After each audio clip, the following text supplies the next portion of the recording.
Alright, let's finish this.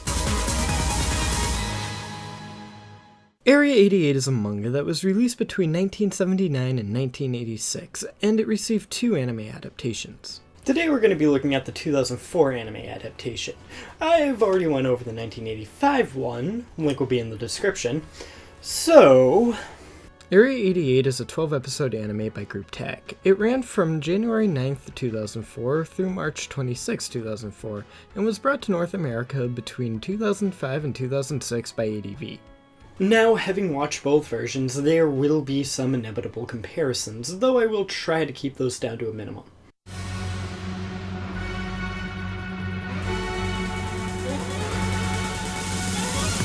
So the story follows Shin Kazuma, who is tricked into joining the Arslan Foreign Legion by a close friend. Arslan is a fictitious Middle Eastern kingdom in the middle of a civil war. And the only way out is to serve 3 years or pay a penalty sum of $1.5 million. Shin wants nothing more than to get out of Area 88 and get back to Japan. All the while, Kanzaki, the man who tricked Shin, is trying to convince Ryoko, Shin's girlfriend, that Shin is dead and she should marry him instead, though we don't spend much time with them. The show follows a problem of the week format, which isn't a bad thing. It makes it easy to watch through multiple sittings, as well as missing an episode and still having an idea of what's going on. The only real problem with this is that it can kill some of the tension. As it goes, Area 88 will have some problem or a mission to carry out, and people are sent out to deal with it. Shin and maybe someone else will usually solve the problem. If we're lucky, they'll attempt to hit us with some emotion by killing a character we only just met at the beginning of the episode. And speaking of characters...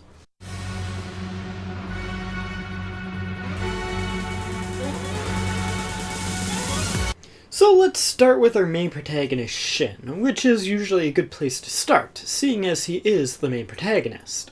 Shin Kazuma is a Japanese pilot who was tricked into joining the Arslan Foreign Legion by a friend. He's rather quiet, almost to a fault. He shows very little emotion. Which I guess is par for the course for a early 2000s anime protagonist. Which is a disappointment, especially when you compare him to the 1985 anime version of himself. Not that I want to make the comparison, but... The 1985 Shin is a lot more three-dimensional, with a wider range of emotions that the 2004 Shin didn't have. Next up, we got Mickey Simon. Mickey Simon is the second best pilot at Area 88 behind Shin. He's serious when he needs to be, but he does sort of have a relaxed demeanor about him. Greg Gates is a rather jolly man. Always with a smile and often laughing, he is a bit of a risk-taker and isn't bothered by flying a damaged plane. As long as he can still fly it. Katari is the only female pilot at Area 88, and why she's there is a bit of a mystery. She's a competent pilot, definitely one of the best Area 88 has to offer. Kim is the youngest at Area 88, and by youngest, I mean he's still a child. And everyone treats him as such. He's usually lacking money, so he has become rather good at fixing his plane, using only spare or junk parts. Saki Vishtal is the man in charge of Area 88. He is far from the most loved person there, but he will put his life on the line if the need arises, and he does truly care for the men under his command. Rundle's an older gentleman with an eye patch. He's Saki's right-hand man and a rather skilled pilot. He was also in the 1985 version of Area 88, but he plays a more prominent role in this one. Shinjo is a photojournalist who came to Area 88 to get a particular photo of Shin. And though he comes with less than the best intentions, he really does wind up helping out Shin and Ryoko. McCoy runs the base's shop. He's a cheap old man. But he could get anything you could possibly want or need. From toilet paper and snacks to jets and missiles, and really anything in between. And even information, so long as you have the money. You then have Ryoko and Kanzaki. Ryoko is Shin's girlfriend, and despite not knowing where he is, she does believe he is alive. As for Kanzaki, he's the man who tricked Shin into signing up for the Arslan Foreign Legion. Unfortunately, neither of them get much development, which makes me think there were supposed to be more episodes, but more on that later.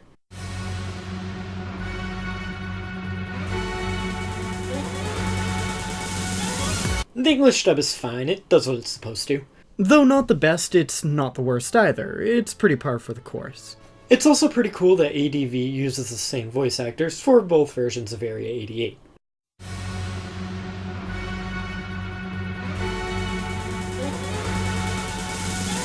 The animation does this thing that's really common in early 2000s anime. And that's its use of 3D models on a 2D backdrop. And though I did get used to it, It's not good. It's honestly very distracting, especially during the earlier episodes. I mean, just look at this explosion. Fox 2. Splash 2. Overall, the visuals seem bland. There seems to be lack of detail, especially with the characters. I'm not saying the character designs are bad, in fact, I really like them. But when you compare them to the 1985 version, they seem to be... Not as good despite being the same. I mean, well, just take a look and see if you can tell what I mean.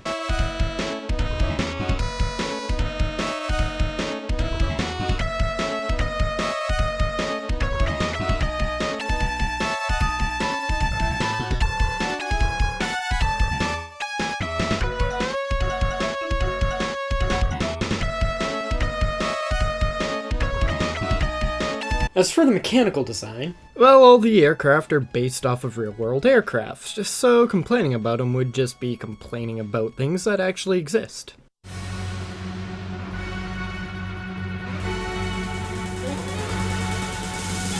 the music is a mixed bag. There aren't a lot of tracks, but they do have some diversity in their styles. The opening song Fusion is nice, but nothing special, and honestly it doesn't really get me excited for what's about to come. As for the ending, it's good, not the best, though it does remind me of something you'd hear at a piano lounge.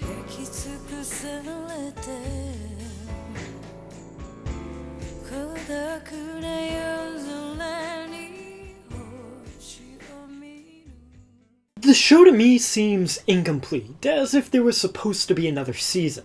Once I finished the 12th episode, I went to watch the next one only to realize that was it. This was brought on by the fact that Ryoko and Kanzaki's plot really starts in the last episode. So do I recommend it?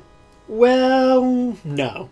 Unfortunately, the flaws are too many, especially with the incomplete ending, and though I did really enjoy it, there are far better animes from the time. Hell, there's even the far better Area 88 OVA from 1985, which I highly recommend, so go watch that one instead. And until next time, have a good life.